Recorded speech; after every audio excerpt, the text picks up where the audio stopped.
welcome back to Bahamas at Sunrise. The Attorney General has stated more than once that she remains committed to ensuring that businesses have a smooth process of engaging business in our country. This morning to talk about some of the new initiatives that will allow us to use technology to ease the flow of doing business. I'm saying it and I'm getting excited just thinking about it. We have three outstanding women, two of whom we know very well. We've got our Acting Registrar General, Ms. Deidre Clark, along with Aliya Allen. She's the outgoing chairperson and CEO for the Bahamas Financial Services Board, and the incoming CEO for the Financial Services Board, Ms. Tanya McCartney. Good morning and welcome to Bahamas at Sunrise. Good morning. So I want to start with you, Ms. Clark Maycock. I want to find out this word, companies eService. It's an initiative that you all have just started, and I want you to find out what it's all about.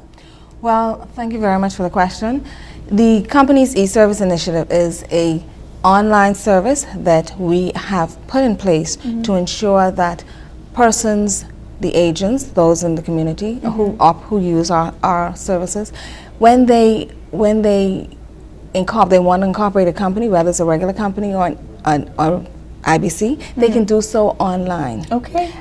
From beginning to end. Okay. There's no human intervention, so there's they get timely services where they can have these companies incorporated within 24 hours, or even if they want to come into the system and incorporate a company within, they can have expedited services where they can have the company incorporated right away. Okay. In addition to just incorporating the companies, they would be able to file annual returns.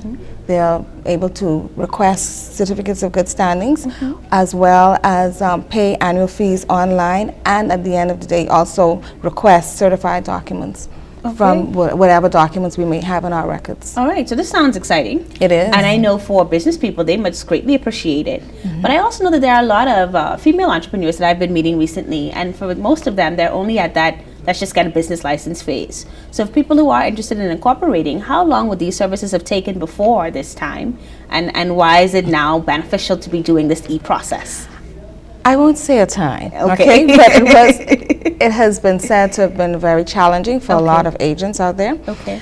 But with the new initiative, we guarantee you that you will have your documents within the 24-hour period. That's awesome. So, and the industry so far has indicated that this is welcomed. So we're looking forward to launching this, and it will be, by the grace of God, launched within the first quarter of 2016. Awesome. So look forward to it. I definitely will. Now I want to find out from two of my business ladies sitting in the room. They have had lots of experiences dealing with businesses, particularly with financial services. And for both of you, as people who would have tested the system prior to its launch, why is this something that we need right now? I think it's about delivering on the promise that we make to not only to our clients, but the promise that the government and other agencies make to businesses in the Bahamas. And we always say that we're striving to be the best little financial center in the world, the most efficient. And this e-service allows us to really deliver on that promise. So, from my perspective and from the board's perspective, it is a welcome initiative. It's something that we're very excited about because we know it's really going to make an appreciable difference in the experience that our clients have with the Bahamas internationally and also for domestic businesses. Your everyday processes are going to be rendered much more quickly. All right. At the end of the day, as well, I'll just add to Aliya, it's really about competitiveness as a jurisdiction. We want to be able to, and to continue to compete with other international financial centers. And this will help to reposition us and strengthen us as a brand out there when it comes to financial services. It's about ease of doing business and competitiveness. Okay. So those all sound like very good words. But these ladies, obviously from the financial services section, will this only apply to financial service institutions, or it's open to all incorporated businesses? The e-service is open to, first of all, there are two aspects of the e-service. There will be the international business as well as regular incorporations will be affected. Okay. The IBCs, only persons who are financial service corporate service provider will be able to access the IBC sector of part of the eService. Okay.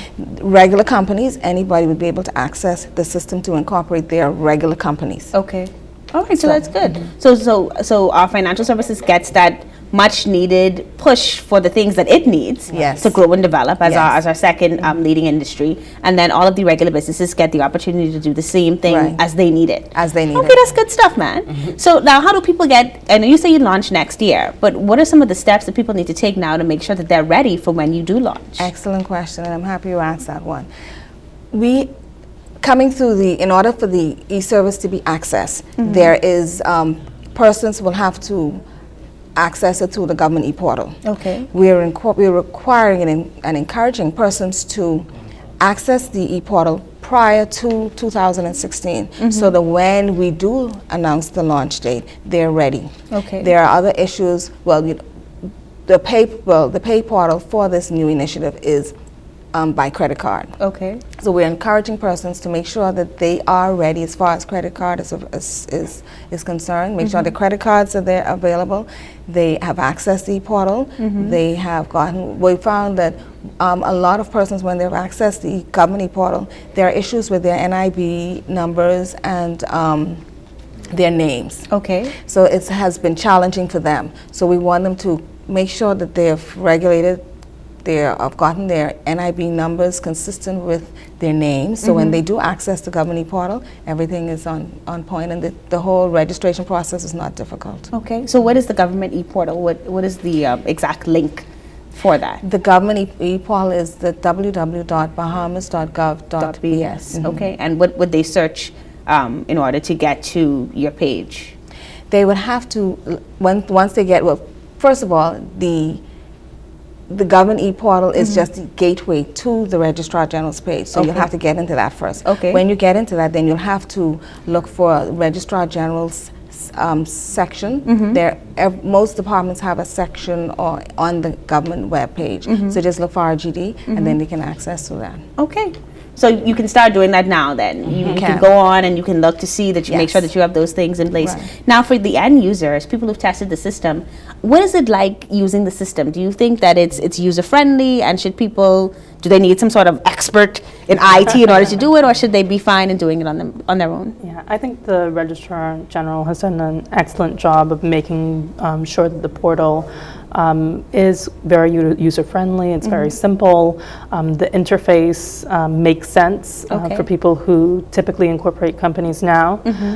It's just a question of familiarizing yourself with the portal, and I think that will happen through training. They've already had a first training day, and I'm sure there will be more to come. Okay. And so I think both from the business user and also individual users, I think they'll both find it a very pleasant experience. All right. And even if they have problems accessing the government portal, they can call my office, or they can call the Department of Information Technology, who have been very helpful in ensuring that persons get onto the government portal. Okay. And I think this is a good opportunity to commend the Registrar General's Department. I had the opportunity to participate in one of their training sessions, but they're really engaging the private sector for feedback to ensure that it is a smooth experience for end users. So they're open to feedback, and that's been a good experience. All right, awesome. And so I just want to get those numbers again, because I'm sure people are going to want to know more. I'm hoping that we'll be hearing more about it in the media, and I'm sure that we will. But how can people reach you just to get a bit more information if they need to? Okay, they can reach the Registrar General's Department at 397, when you don't call yourself often. I know, man. I don't call myself either, so it happens to me all the time. So I'll tell you this much. You can find the information if you go to that government portal. I've used the portal before, and I do know that there's a contact listing there for each of these organizations. There is. So you can definitely find it there. And ladies, we want to thank you so much for being with us this morning. Aliya, this is going to be your last time on with us as a senior person over there at the Financial Services Board. So congratulations to you, and congratulations to you for coming in. We look forward to hearing more wonderful things from you. I'm excited about this process, Ms. Maycock. Be excited. All right. You've been watching Bahamas at Sunrise, and we're going to be right back.